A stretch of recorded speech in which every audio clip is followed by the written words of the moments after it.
Nowadays, social media play an important role in the education of student.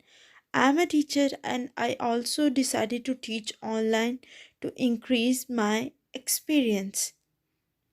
Hey, welcome to One Step Mathematics. Alaikum. It's me, Rimsha Mohsin. I'm a teacher of mathematics. I have been teaching for 3 years. And my today topic is matrices and determinants for the grade 9 students. Without wasting your time, I move towards our topic, that is matrices and determinant. First of all, the question arises, what are matrices? Matrices हमारे पास होते क्या हैं और इनका purpose क्या है हमारी life में। अच्छा, मैट्रिसेस क्या है? सिंपली मैट्रिसेस क्या है? एक वे है रिप्रेजेंट करने का डाटा को इन द फॉर्म ऑफ ब्रैकेट्स।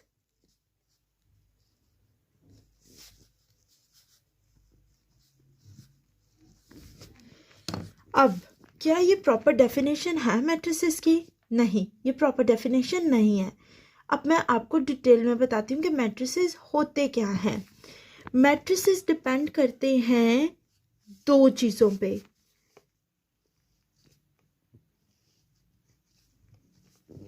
एक चीज़ तो है स्पेसिफाइड नंबर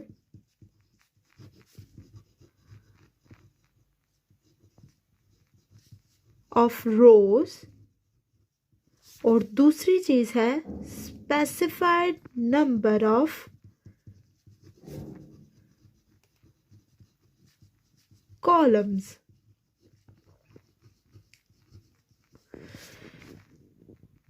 जो वर्टिकल रिप्रेजेंटेशन होती है उसको हम कहते हैं कॉलम,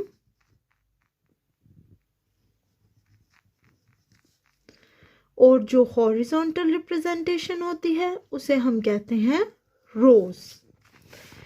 अच्छा, मैट्रिसेस क्या है? मैट्रिसेस डाटा की रिप्रेजेंटेशन है किसी भी डाटा की, that is either a symbol, expression और नंबर। उस डाटा की representation in the form of specific rows and specific number of columns, तो उसको हम कहेंगे कि वो मैट्रिसेस है और सिंगुलर वर्ड है इसका मैट्रिक्स।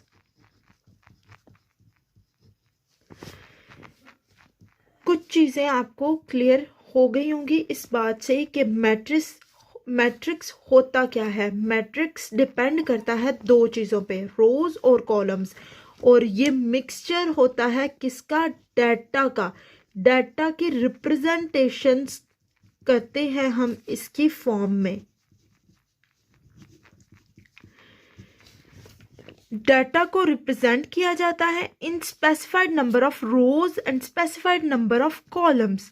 रोज जो कि हमारे पास हॉरिजॉन्टल होती हैं और कॉलम जो कि हमारे पास वर्टिकल पोजीशन में होते हैं, तो फिर हम उसको कह देंगे मैट्रिसेस और मैट्रिक्स। अगर सिंगुलर फॉर्म है तो मैट्रिक्स, और अगर ज़्यादा है तो हमारे पास होगा मैट्रिसेस। अच्छा, अब हम इसको एक एग्जाम्पल से समझते हैं। हमारे पास एक नंबर ऑफ रोज है 1 -3 2 5। एक कंडीशन है मैट्रिक्स की कि उसको इंक्लोज करना चाहिए ब्रैकेट में। अब हम इसको ब्रैकेट के फॉर्म में किस तरह लिख सकते हैं? इसकी 3 फॉर्म बन सकती हैं।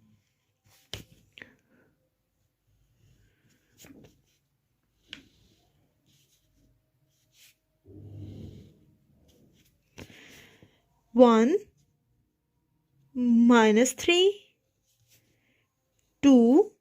and 4. 1 minus 3, 2 and 4. 1 minus 3, 2 and 4. अब हमारे पास क्या है, डाटा है, डाटा की रिप्रेजेंटेशन है, जो कि डाटा हमारे पास क्या है, नंबर्स की फॉर्म में। नंबर्स को हमने रिप्रेजेंट किया है स्क्वायर रेक्टेंगुलर ब्रैकेट्स के अंदर। तो हमारे पास ये हो गया एक मैट्रिक्स। अब हम इन 4 नंबर्स को इस तरह से भी लिख सकते हैं, ये भी एक मैट्रिक्स है, ये भी एक मैट्रिक्स की रिप्रेजेंटेशन है, और ये भी एक मैट्रिक्स की रिप्रेजेंटेशन है। अब यहाँ पर मैट्रिक्स की एक और कंडीशन को हम पढ़ते हैं जो कि सेटिस्फाई करनी चाहिए, तब ही वो मैट्रिक्स कहलाएगा। वो क्या है, रोज और columns.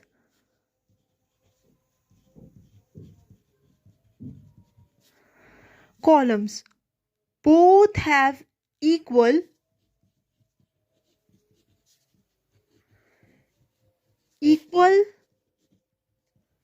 or same number of element.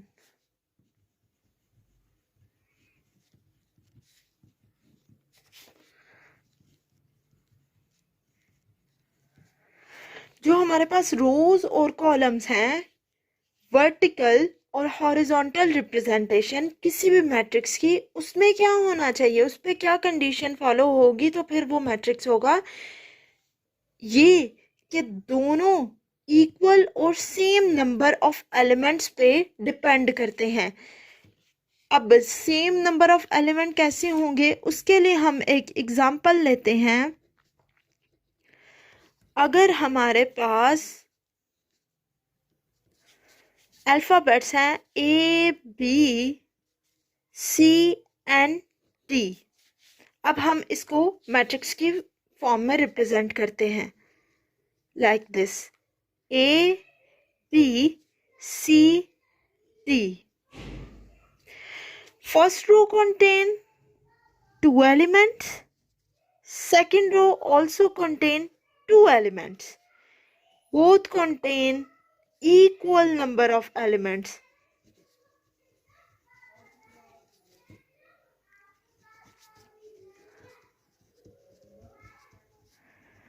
And each column also contain equal number of elements. जैसे कि आप देख रहे हैं कि फर्स्ट रो में भी 2 एलिमेंट्स हैं, सेकंड रो में भी 2 एलिमेंट्स हैं, फर्स्ट कॉलम में भी 2 एलिमेंट्स हैं और सेकंड रो में भी 2 एलिमेंट्स हैं। क्या ये इस कंडीशन को सेटिस्फाई करते हैं मैट्रिक्स की? यस, ये इस कंडीशन को सेटिस्फाई करते हैं। सो ये हमारे पास क्या होगा, एक मैट्रिक्स। उम्मीद करती हूँ कि यहाँ तक आपको कंप्लीटली मैट्रिसेस की समझ आ गई होगी कि मैट्रिक्स होता क्या है, और इसकी एग्जाम्पल कुछ देखी हमने। अब हम इसकी प्रॉपर डेफिनेशन को देखते हैं। अब हमारे पास मैट्रिक्स की प्रॉपर डेफिनेशन ये है, a matrix is a rectangular array of variables, constants. Variables, constant, symbols, expression कुछ भी हो सकता है, उसमें डाटा की कोई भी रिप्रेजेंटेशन। रेक्टेंगुलर अरे कॉम्बिनेशन है डाटा का, वेरिएबल्स का, कॉन्स्टेंट्स का। इन हॉरिजॉन्टल रोज इसमें क्या है, हॉरिजॉन्टल है, और कॉलम्स क्या है, वर्टिकली हैं। कॉलम्स वर्टिकल है और रो हॉरिजॉन्टल है, इन the form of bracket, enclosed in the form of bracket, तो उसे हम कहते हैं मैट्रिक्स।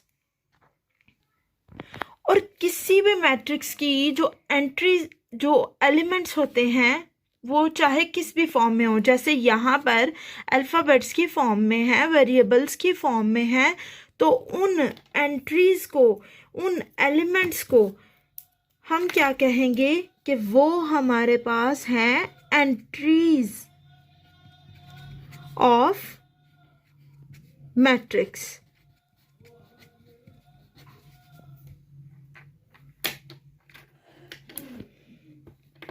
जो भी हमारे पास डाटा होगा जिसको हम मैट्रिक्स में लिखेंगे, चाहे वो किस भी फॉर्म में हो, वेरिएबल की फॉर्म में हो, नंबर्स की फॉर्म में हो, सिंबल्स की फॉर्म में हो, उसको हम या तो एंट्रीज ऑफ अ मैट्रिक्स कहेंगे या फिर एलिमेंट ऑफ अ मैट्रिक्स कहेंगे।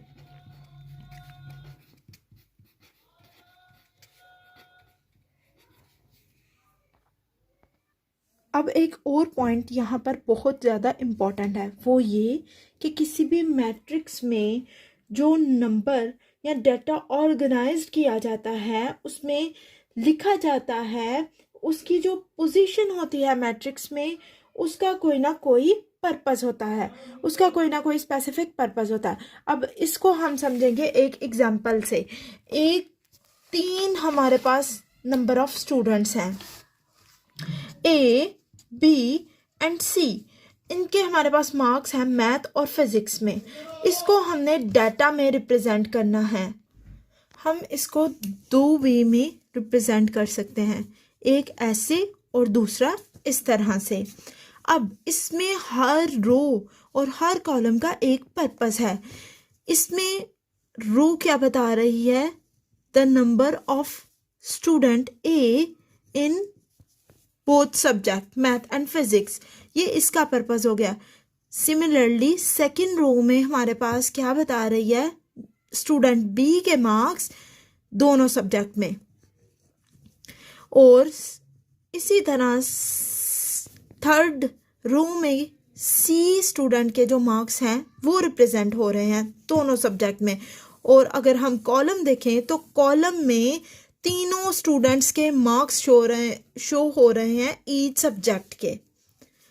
और अगर हम इस रिप्रेजेंटेशन को देखें तो हर रो शो कर रही है तीनों स्टूडेंट के मार्क्स एक सब्जेक्ट में, और हर कॉलम शो कर रहा है हर स्टूडेंट के मार्क्स दोनों सब्जेक्ट में।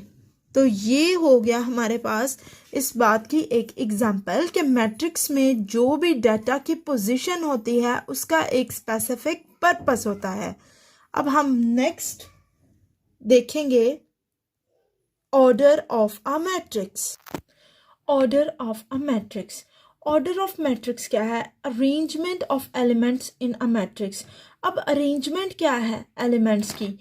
ऑर्डर डिपेंड करता है 2 चीज़ों पे, एक तो रोज पे और दूसरा कॉलम्स पे। नंबर ऑफ रोज और नंबर ऑफ कॉलम्स किसी भी मैट्रिक्स में जितने हैं वो ही उस मैट्रिक्स का क्या होगा? ऑर्डर। और उसे हम प्रोनाउंस करेंगे अगर हमारे पास m नंबर ऑफ रोज हैं और n नंबर ऑफ कॉलम्स हैं। किसी भी मैट्रिक्स में m नंबर ऑफ रोज और n नंबर ऑफ कॉलम्स,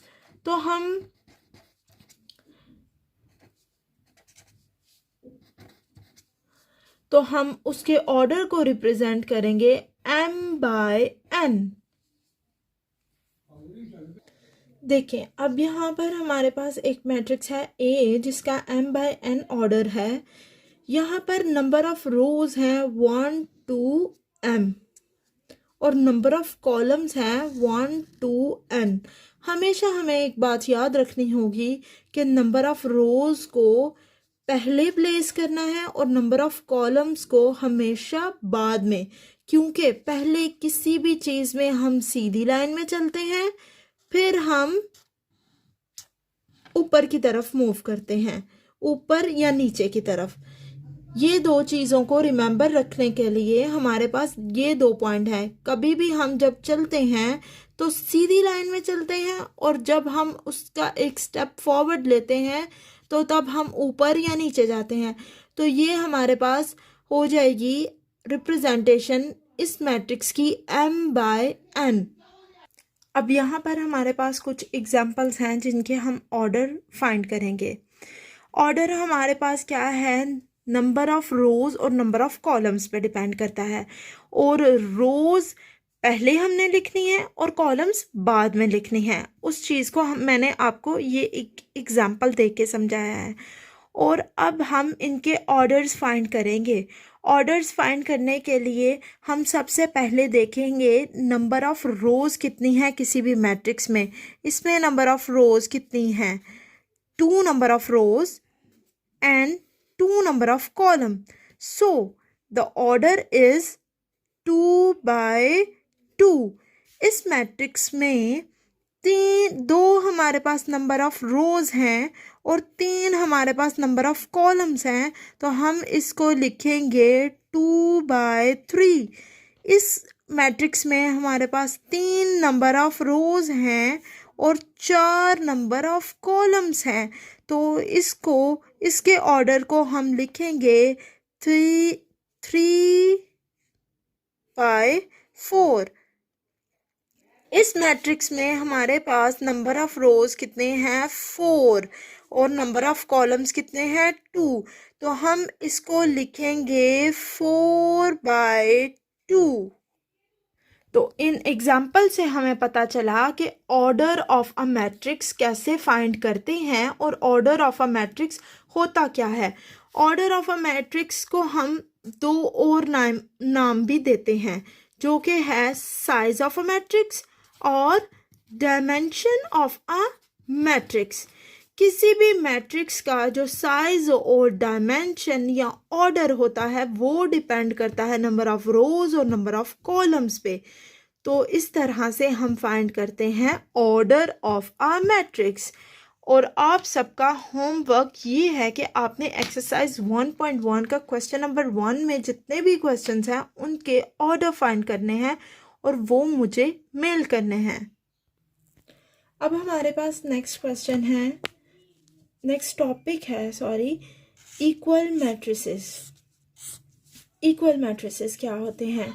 दो मैट्रिक्स जिनको हम इक्वल कह सकें वो कैसे होते हैं? If they have the same order और डायमेंशन एंड कॉरस्पॉन्डिंग एलिमेंट्स और आइडेंटिकल। अब इसको हम एक एग्जांपल से समझते हैं।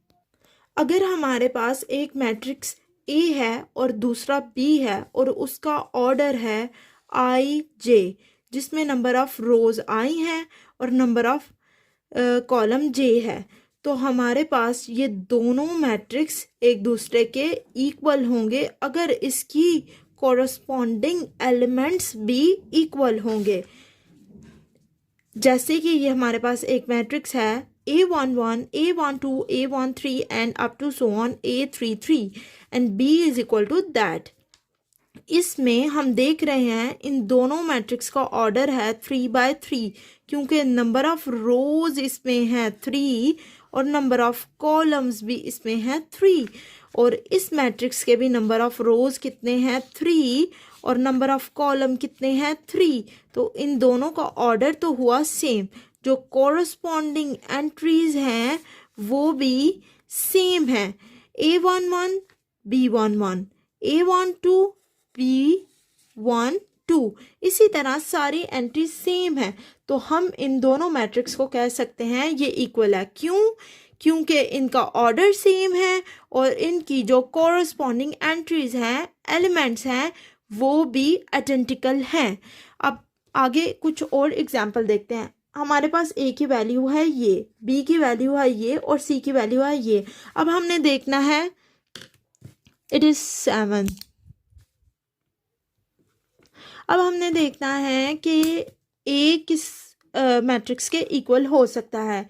अगर तो हमारे पास x की वैल्यू -4 होगी तो हम इसको इसमें पुट करेंगे और A इक्वल आ जाएगा B के।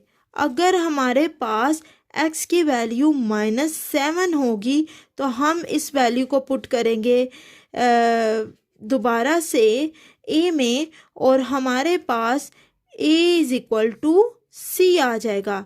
एक और एग्जाम्पल हमारे पास जिसमें A की वैल्यू है 1 2 3x एंड B की वैल्यू ये है, उसमें हमारे पास आप देख रहे हैं ये मैट्रिक्स का ऑर्डर भी सेम नहीं है और इसकी एंट्रीज भी सेम नहीं है। ऑर्डर क्या है? इसका ऑर्डर है 2/2, बट इसका ऑर्डर है 2/3, क्योंकि इसमें नंबर ऑफ रोज तो 2 हैं लेकिन नंबर ऑफ कॉलम्स 3 हैं। और हमने इस सिचुएशन को ऐसे लिखना है, a is not equal to b for any value of x। x की हम कोई भी वैल्यू ले ले तो वो b के इक्वल नहीं हो सकता। a कभी भी b के इक्वल नहीं हो सकता क्योंकि उनको ऑर्डर ही सेम नहीं है। तो इक्वल मैट्रिक्स वो होते हैं जिनका एक तो ऑर्डर सेम होता है, डायमेंशन सेम होती है, साइज सेम होता है, और दूसरा उनके एलिमेंट्स आइडेंटिकल होते हैं।